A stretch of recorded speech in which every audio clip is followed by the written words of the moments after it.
오늘의 본문에 기록된 사건은 그 51절 승천하실 기약이 차가매라는 기록이 말하는 것처럼 예수님의 후기 사역에 속한 사건입니다. 그리고 이 사건은 모든 복음서 중에 오직 누가복음에만 기록되어 있습니다.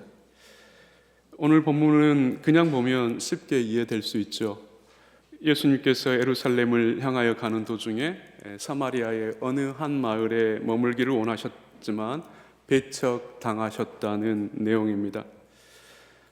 하지만 사마리아의 역사적 배경과 관련하여 살펴보면 이 본문은 결코 단순하지 않습니다.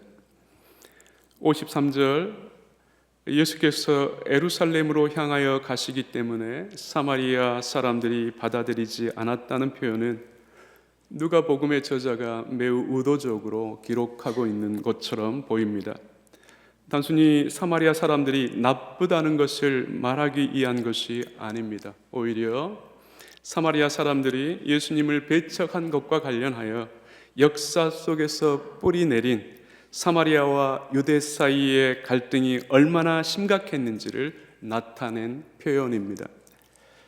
지형적으로 사마리아는 이스라엘의 중앙에 위치해 있습니다. 사마리아에서 예루살렘으로 사람들이 가기 위해서는 사마리아를 통과하는 것이 가장 쉽고 빠릅니다. 그렇지 않으면 요단강 동편으로 우회해야 하고 더 많은 일정이 소요되기 때문입니다.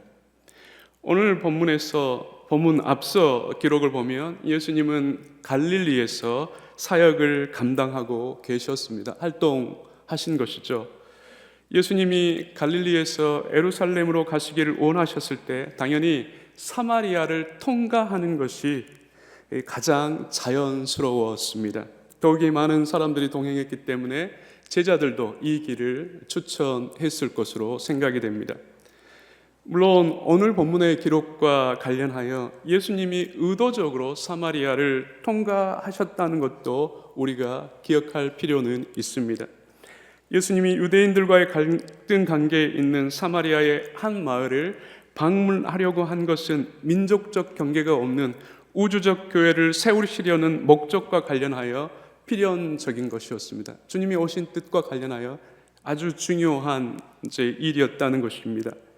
예수님이 승천하실 때 제자들과 모든 교회가 감당해야 할 지상 명령을 이렇게 말씀하신 것을 주목할 필요가 있습니다.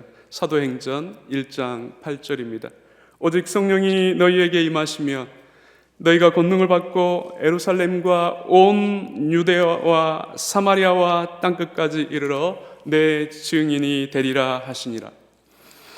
하지만 사마리아 사람들은 예수님이 머무시는 것을 환영하지 않았습니다. 거절했지요. 특별히 53절에 사마리아 사람들이 예수님을 받아들이지 않는 이유를 이렇게 기록하고 있습니다. 다시 한번 제가 읽어보겠습니다.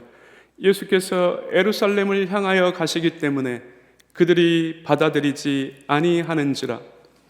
이 기록을 볼 때 사마리아 사람들이 예수님을 받아들이지 않는 이유는 매우 흥미롭습니다. 사실 왜 이랬는지 잘 이해가 되지 않는 것이죠. 이 표현은 유다 족속과 사마리아 사람들의 정치적이고 종교적인 갈등이 내포되어 있습니다. 민족적으로 깊은 뿌리를 가지고 있음에도 불구하고 온 한 혈통으로 그렇게 발전해 왔음에도 불구하고 사마리아 사람들과 유다 족속은 물과 기름처럼 반목하고 있습니다. 그 이유는 무엇일까요? 이것은 구약의 역사적 이해가 필요합니다. 북왕국으로 불렸던 이스라엘은 BC 722년에 아수르에 의해 멸망합니다. 하나님께 범죄한 것에 대한 심판 때문이었지요. 아수르는 북이스라엘의 민족적 정체성을 말살시키기 위해 BC 732년에 혼혈 정책을 펼쳤습니다. 사마리아에서 사는 일부 북이스라엘 사람들을 아수르 지역으로 이주시켰습니다. 이와 동시에 아수르가 통치하는 여러 지역에 사는 일부 사람들도 사마리아에 이주시켰습니다. 그리고 두 국민을 서로 혼인시켜 혼혈인이 태어나게 한 것입니다. 실제로 열왕기하 17장 24절로 41절은 아수르 혼혈 정책이 북이스라엘의 민족적이고 종교적인 정체성에 큰 변화를 가져왔음을 알려주고 있습니다. 그 결과로 매우 비극적인 사마리아의 역사가 시작되었습니다. 이때로부터 남왕국의 유다 족속은 혼혈인이 된 사마리아 사람들을 민족적이고 종교적으로 경멸했습니다. 유다 사람들은 사마리아 사람들에게 개라고 부르며 어떤 교류도 하지 않았습니다. 그리고 이 갈등은 예수님이 활동할 당시에도 여전히 지속되고 있었습니다.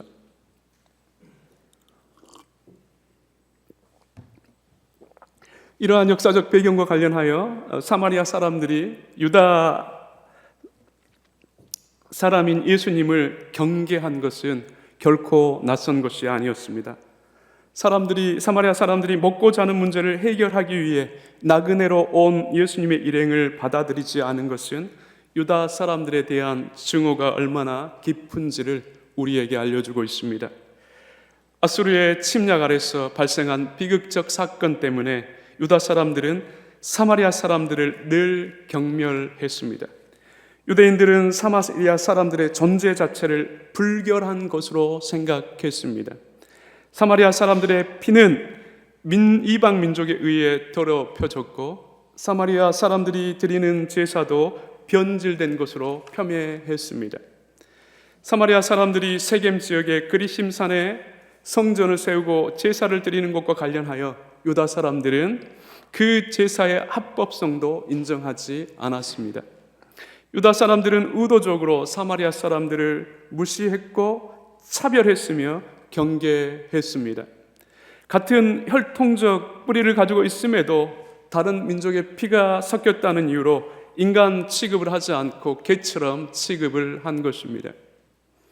같은 민족적 뿌리를 가지고 있었음에도 제사를 다른 장소에서 드린다는 이유로 합법적 종교로 인정하지 않고 거짓된 종교로 무시한 것입니다.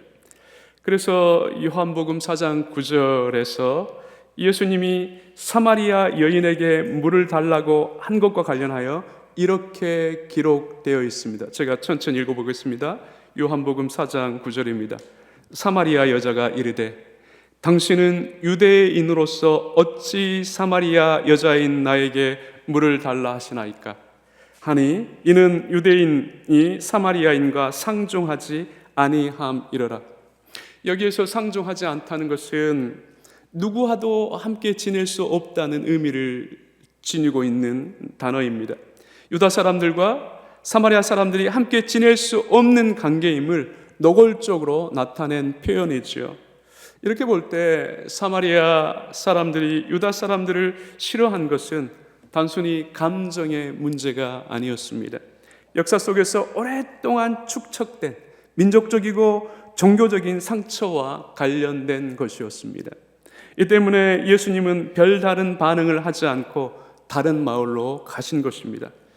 당연히 사마리아 사람들이 예수님을 배척했을 때 그 일은 예수님의 제자들을 분노하게 만들었습니다. 54절을 제가 다시 읽어보겠습니다. 제자 야고보와 요한이 이를 보고 이르되 주여 우리가 불을 명하여 하늘로부터 내려 저들을 멸하라 하시기를 원하시나이까. 제자들은 엘리야 선지자가 바알 선지자들에게 했던 것처럼 하늘에서 불을 내리게 해 사마리아 사람들을 심판하실 것을 예수님께 요청한 것입니다. 제자들은 자신들을 엘리야 선지자 편인 의인들이고 사마리아 사람들은 바알 선지자 편인 악인들로 규정한 것입니다. 사실 제자들의 표현에는 사마리아 사람들에 대한 깊은 적대감과 우월감이 들어가 있습니다. 제자들은 죄인을 구원하시기에 이 땅에 오신 주님의 마음과 상관없이 유다 사람들인 자신들과 사마리아 사람들을 대립적 구도로 본 것입니다. 역사 속에서 아수르에 의해 자영되었던 비극과 사마리아 사람들이 겪고 있는 소외감에 대해서 아무런 관심도 갖지 않은 것입니다. 오직 제자들은 사마리아 사람들에 대한 깊은 적대감과 우월감 속에서 자신들의 자신심을 회복하기 위한 충동적 성격만 드러낸 것입니다. 하지만 55절과 56절에는 제자들에 대한 주님의 반응이 기록되어 있습니다. 예수께서 돌아보시며 꾸짖으시며 함께 다른 마을로 가시니라. 예수님께서 제자들을 어떻게 꾸짖으셨는지 정확하게 알 수는 없습니다. 그럼에도 불구하고 주님이 제자들을 꾸짖으셨습니다. 이와 관련하여 한 두 가지를 저희가 생각해 볼 수 있습니다. 먼저 예수님은 자신을 배척한 사마리아 사람들에 의해 적대감과 우월감을 갖기보다는 연민을 가졌기 때문입니다. 사마리아 사람들이 가진 유다 사람들에 대한 증오는 감정적으로 해결될 문제가 아니었습니다. 깊은 공감과 위로가 필요한 문제임을 직시한 것입니다. 다음으로 예수님은 자신이 이 땅에 오신 목적을 잊지 않으신 것입니다. 예수님은 이 땅에서 상처받고 소외당하며 고난받는 사람들을 치유하고 위로하며 구원하기 위해서 오셨습니다. 사마리아 사람들도 치유의 대상이고 위로의 대상이며 구원의 대상입니다. 예수님은 사마리아 사람들을 우주적 교회의 일원으로 생각하신 것입니다. 제자들은 이 사실을 아직 깨닫지는 못했지만 예수님은 이 사실을 공생의 기간 동안 단 한 번도 망각하지 않으셨습니다. 그래서 예수님은 훗날을 기억하며 아무 말씀도 덧붙이지 않고 그 마을을 떠나신 것입니다. 오늘 본문을 표면적으로 읽으면 예수님을 배척한 사마리아 사람들이 나쁘게 이해됩니다. 하지만 앞서 살핀 것처럼 유다 사람들과 사마리아 사람들 사이에는 역사적으로 축적된 심각한 대립이 존재하고 있습니다. 즉 역사적 배경 아래서 오늘 본문을 이해한다면 사마리아 사람들보다 유다 사람들에게 문제가 더 많음을 알 수 있습니다. 유다와 사마리아의 대립은 역사적으로 솔로몬 왕 이후에 남유다와 북이스라엘로 갈라진 것 때문에 실제로 그때로부터 발생한 것입니다. 이때로부터 이미 남유다와 북이스라엘은 군사적으로 서로를 적대시했을 뿐만 아니라 종교적으로도 제사도 따로 드렸기 때문입니다. 하지만 근본적으로는 북이스라엘이 아수르에게 멸망을 당하면서 겪은 혼혈 정책의 결과로 출발된 것을 우리가 알 수 있습니다. 아수르의 혼혈 정책 속에서 순수 이스라엘 혈통이 변질되었을 때 그 영향 아래에 있는 사마리아 사람들은 세대와 세대를 넘어서 같은 민족적 뿌리를 가진 유다 사람들로부터 심각한 차별을 받았습니다. 이 차별은 민족적이고 종교적으로 확대되어 같은 조상을 가졌고 같은 국가적 영토 안에 살며 이방 민족의 압제 아래서 같은 고난의 시간을 살아가고 있음에도 불구하고 사마리아 사람들이 유다 사람들에게 계취급을 받으며 살아온 것과 관련이 있습니다. 유다 사람들은 자신들만이 하나님의 선민임을 자처하고 순수 혈통을 자랑하며 바른 제사를 드린다는 우월감 속에서 사마리아 사람들을 무시한 것입니다. 예수님의 제자들도 적대감과 우월감 속에서 여과 없이 사마리아 사람들에게 자신들의 분노를 표출했습니다. 순수 혈통을 가진 제자들은 자신들을 의인으로 혼합된 혈통을 가진 사마리아 사람들을 악인으로 규정하며 하늘에서 내린 불로 심판해야 할 온수로 간주한 것입니다. 특별히 현대적 개념 속에서 혹은 오늘날의 개념 속에서 유다 사람들이 사마리아 사람들을 차별한 것은 이데올로기로 규정할 수 있습니다. 이데올로기라는 말은 18세기 계몽주의 때 생겨난 용어입니다. 개념입니다. 단순히 말하면 이데올로기는 사상 혹은 생각의 틀로 해석할 수 있습니다. 그리고 내용적으로 이데올로기는 어떤 정치적, 민족적 혹은 종교적 목표를 달성하기 위한 도구로 사용되는 신념, 이념, 가치 체계를 말합니다. 오늘 살핀 본문과 관련해 유대 사람들은 바벨론 포로기를 기점으로 역사의 흐름 속에서 민족적이고 종교적인 순수성을 유지하기 위해 자신들만의 가치 체계, 종교적 체계를 만들어냈습니다. 즉 선민의식에 기초한 율법주의입니다.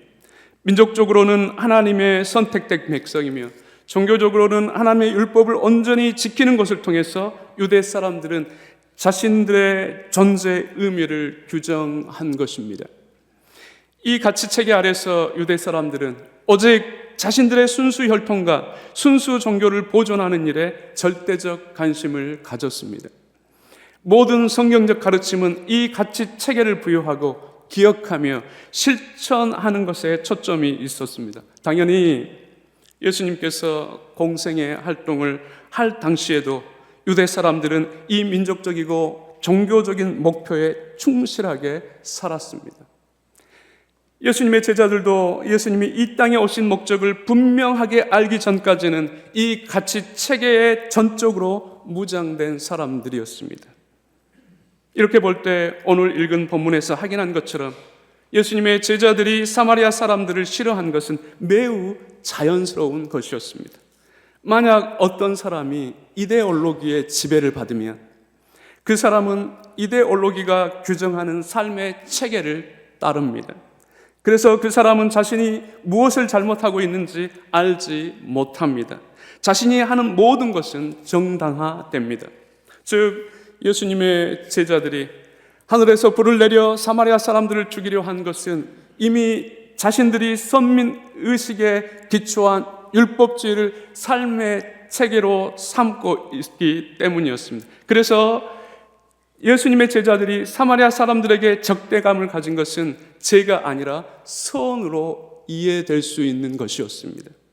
하늘에서 불을 내려 많은 사람들을 죽이고 싶다는 말을 하면서도 그 적대적 대상이 사마리아 사람들이기 때문에 예수님의 제자들은 그 말 자체가 얼마나 무섭고 잘못되었는지를 생각하지 않은 것입니다. 아마도 예수님이 제자들을 꾸짖었음에도 불구하고 실제로 제자들은 예수님께서 자신들을 꾸짖으신 이유를 정확하게 알지 못했을 것입니다. 당연한 소리를 했는데 주님이 꾸짖으시니 이게 무슨 소리인지 알지 못했다는 것입니다.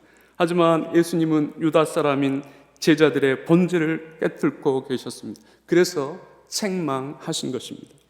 사랑하는 여러분, 20세기에 남아프리카 공화국에서 이러한 비슷한 일이 있었습니다. 물론 유대인들에 의해 발생한 것이 아니라 개신교도들, 그것도 하란 개혁파 교회의 영향 아래에 있는 백인 신자들에 의해 발생한 사건이었습니다. 화란계 백인들, 즉 아프리카너들이 지배하는 남아프리카 공화국에서 1948년에 아파르트 헤이트라는 유색 인종에 대한 차별 정책이 법률로 통과되었습니다. 이 정책은 피부색에 기초하여 국민들을 치밀하고 복합적인 체계 안에서 인종차별을 정당화한 것입니다. 특별히 차별이 아니라 분리에 의한 발전이라는 구호 아래서 인종별로 거주지 분리, 교육 공간 분리, 출입구역 분리, 결혼 금지 등을 규정하여 노골적인 백인 지상주의 국가를 지향한 것입니다.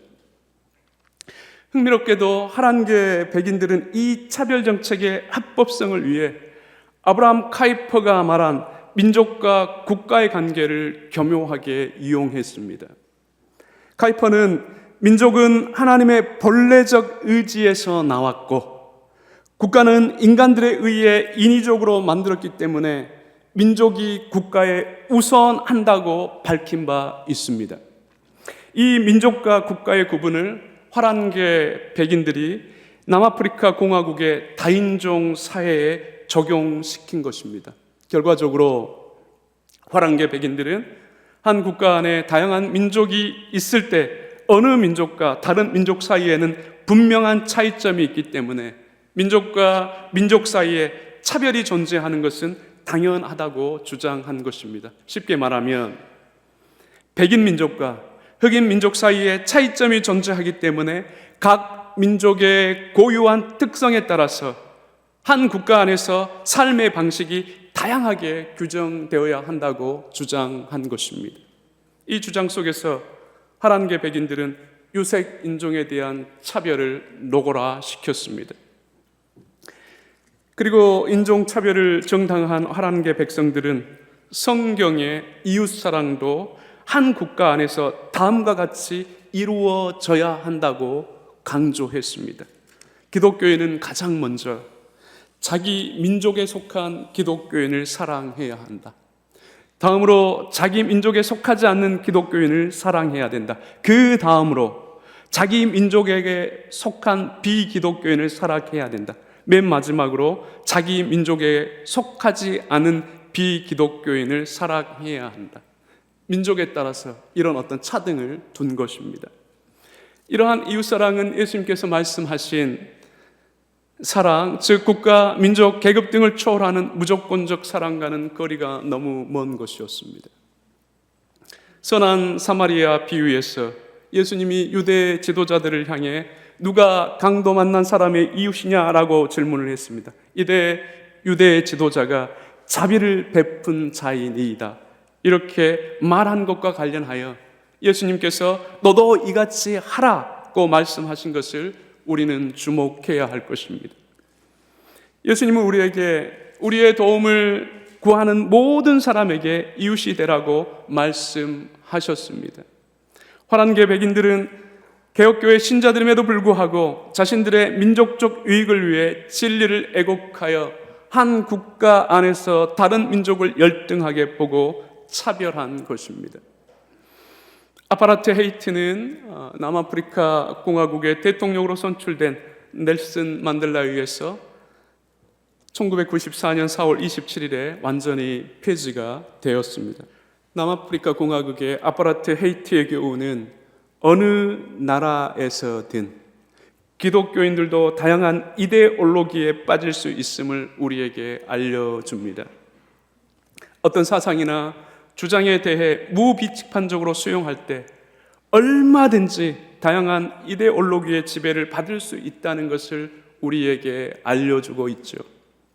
특별히 우리나라에서 이미 많은 기독교인들이 지역주의, 정치 이념, 민족주의, 학연주의, 혈연주의 등의 이데올로기를 극복하고 있지 못한 것이 사실입니다. 한 실례로 지금 한국 사회는 대통령 탄핵과 관련하여 극한 대립을 하고 있습니다. 헌법재판소의 판결을 앞두고 정치적 이념을 자극하는 목소리가 더욱 첨예해지고 있습니다. 폭동이 일어나기 직전까지 지금 와 있는 상황이죠. 당연히 기독교 내에서도 이러한 대립이 이루어지고 있습니다. 많은 신자들이 정치 이념에 있어서 극단적으로 갈려 있는 것입니다. 일부 목사들이 대통령 탄핵을 반대하며 노골적으로 신자들을 선동하고 있습니다. 그리고 하나님의 뜻을 외치며 폭력을 부추기는 말도 서슴없이 하고 있습니다. 이와 관련하여 신자들도 각 진영으로 나뉘어서 반응을 하고 있습니다. 어떤 교회에서는 신자들의 단톡방이 대통령 탄핵과 관련하여 경쟁의 장이 되고 있습니다.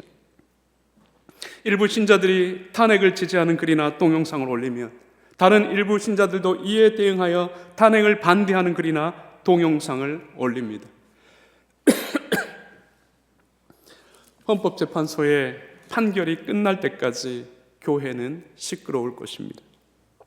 더 큰 문제는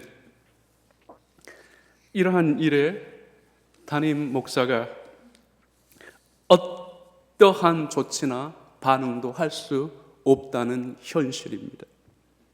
지금 한국교회는 신학과 신앙이 정치 이념에 함몰되어 있는 형국입니다. 사랑하는 여러분, 이러한 한국교회 현실을 여러분들은 어떻게 생각하십니까? 저는 아주 심각하게 보고 있습니다. 개혁주의 신학은 교회의 역할과 관련하여 다음과 같은 성격을 가지고 있습니다. 하나님께서 교회를 이 세상 속에 세우신 목적은 구원의 방주뿐 아니라 시대의 파수꾼에 대한 역할을 감당하도록 하시기 위함입니다. 그래서 교회는 하나님께서 창조하신 세상과 관련된 모든 공적인 영역 속에서 결코 없어서는 안 될 거룩한 기관입니다. 교회는 국가 일에 참여할 수 없지만 어떤 이념적 권력하에 있든지 국가가 하나님의 뜻에 반하는 심각한 악을 행할 때 선지자적 저항을 할 수 있습니다. 물론 교회의 선지자적 저항은 국가 자체를 거부하는 식의 혁명적 저항은 결코 아닙니다. 인간적으로 정당화될 것 같은 상황 속에서도 무기를 사용하는 물리적 저항도 결코 아닙니다. 오직 분명하게 문제가 되는 사안에서만 한정적으로 하나님의 말씀을 통해서 밝히는 소극적 저항일 뿐입니다. 그리고 교회의 선지자적 저항은 국가를 반대하는 저항도 아닙니다. 하나님의 말씀을 통해서 국가의 잘못을 지적하고 개선시키는 저항입니다. 교회는 국가의 질서를 무너뜨리는 기관이 아니기 때문입니다. 하나님의 말씀에 따라서 모든 사람들이 유익을 얻도록 국가의 악행과 옳지 않은 것을 끊임없이 감시하고 선포하는 파수꾼의 역할만 감당할 뿐입니다. 그리고 개혁주의 신학이 명확히 밝히고 있는 종교 분리와 관련하여 당연히 교회를 대표하는 목사가 공적으로 어떤 특정한 정치 이념을 밝히는 것은 잘못되었습니다. 강단에서 성경 공부 시간에 교회를 대표해서 정치 이념을 밝힐 수 없습니다. 물론 목사도 개인적으로 자신의 정치 이념을 가질 수는 있습니다. 하지만 목사는 자신의 정치 이념을 설교를 통해서 밝히거나 신자들에게 강요할 수 없습니다. 그리고 목사는 교회의 이름으로 어떤 정치적 일에도 관여할 수 없습니다. 현재 일부 목사들이 자신들의 정치 이념과 맞지 않는 정당이나 정치인을 비판한 것은 성경적으로 옳지 않은 행위입니다. 목사는 국가가 어떤 특정한 정치 이념을 가진 정치 지도자에 의해 다스려지든 국가의 권세를 인정해야 하며 오직 하나님의 뜻에 반하는 국가의 악행에 대해서만 선지자적 저항을 할 수 있습니다. 목사의 개인적인 정치적 이념이 결코 교회나 공적인 영역 안으로 들어올 수 없습니다. 하나님께서 각 영역의 고유한 역할에 따라서 교회와 국가를 구분하신 뜻을 위반하신 것입니다. 하나님께서는 두 권세를 주셨죠. 국가의 권세를 주셨고 교회의 권세를 주셨을 때 한 권세가 다른 권세를 침범할 수 없음을 생각해야 합니다. 당연히 신자들도 이러한 동일한 입장을 가져야 합니다.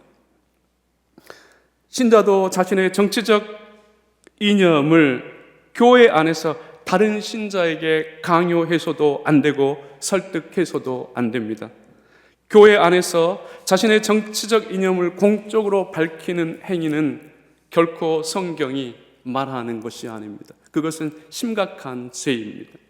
다만 신자도 개인적으로 자신의 정치적 이념을 밝히는 것은 문제가 되지 않습니다.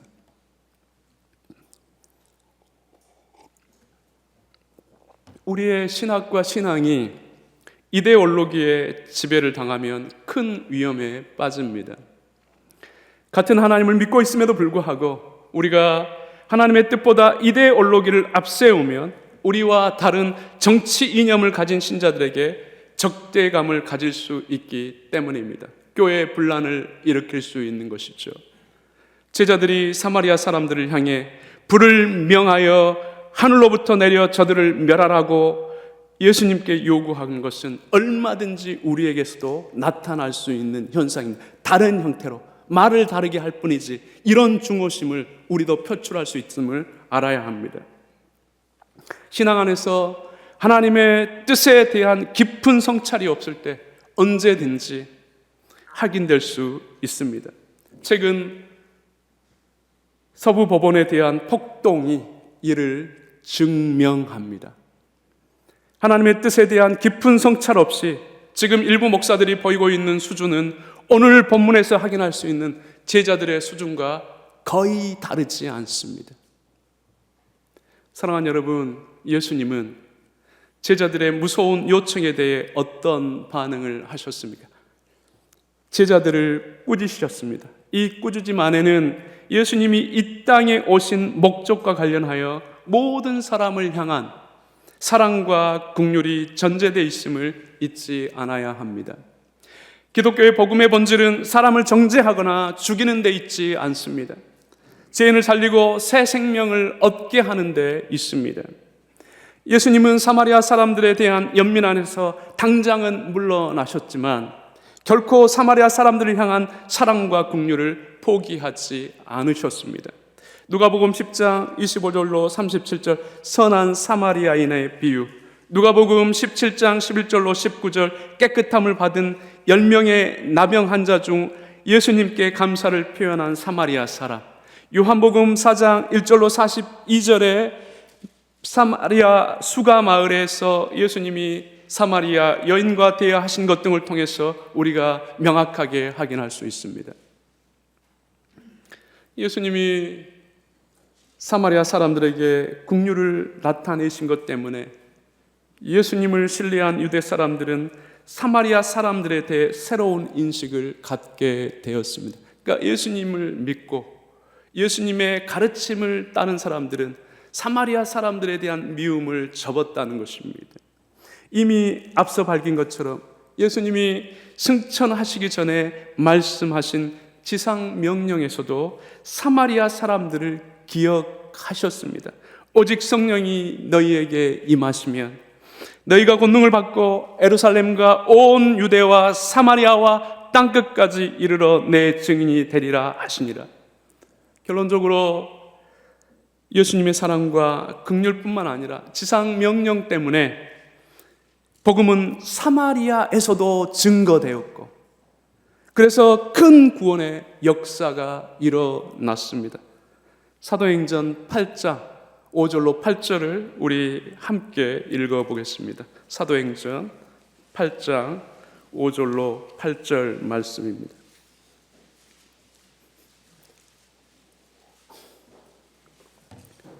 같이 천천히 읽어보겠습니다.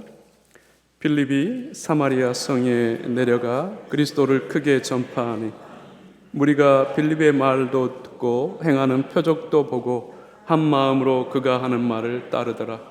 많은 사람들에게 붙였던 더러운 귀신들이 크게 소리를 지르며 나아가고 또 많은 중풍병자와 못 걷는 사람이 나오니 그 성에 큰 기쁨이 있더라. 사랑하는 여러분, 기독교는 이데올로기를 뛰어넘습니다. 아니, 뛰어넘어야 합니다. 복음은 이데올로기에 빠진 사람들을 치유합니다. 이데올로기 때문에 서로 반목하는 사람들을 화해하게 만듭니다. 예수님이 이 일을 친히 행하셨고 친히 명령하셨습니다. 그런데 지금 한국 교회의 현실은 어떠합니까? 오히려 이 이데올로기 때문에 극한의 반목이 이루어지고 있습니다. 이게 정상적인 교회가 아니라는 증거이죠. 그래서 예수님이 이 땅에 오신 목적을 깨달았을 때 사마리아 사람들을 죽일 정도로 싫어했던 제자들이 그들에게도, 그 사마리아 사람들에게도 복음을 증거한 것입니다. 이것 때문에 유대 사람들과 사마리아 사람들이 복음 안에서 하나가 되었습니다. 정리하겠습니다. 이데올로기가 극복되지 않는 신앙은 바른 신앙이 아닙니다. 민족, 지역, 이념, 학연, 지연, 혈연 등 우리는 수많은 이데올로기의 영향을 받으며 살아갑니다. 이데올로기는 다르게 말하면 보이지 않는 우상입니다. 단순히 생각이 아니라 보이지 않는 우리 마음속에 새겨진 우상입니다. 우리의 생각과 신념을 지배하기 때문입니다. 어떤 신자가 이데올로기를 극복하지 못하면 그 신자 안에는 거짓 신앙이 자리 잡습니다. 참된 신앙인 것처럼 가장하지만 그 신자는 다른 신자가 자신과 조금만 달라도 판단하고 정죄하며 적대감과 우월성을 드러냅니다.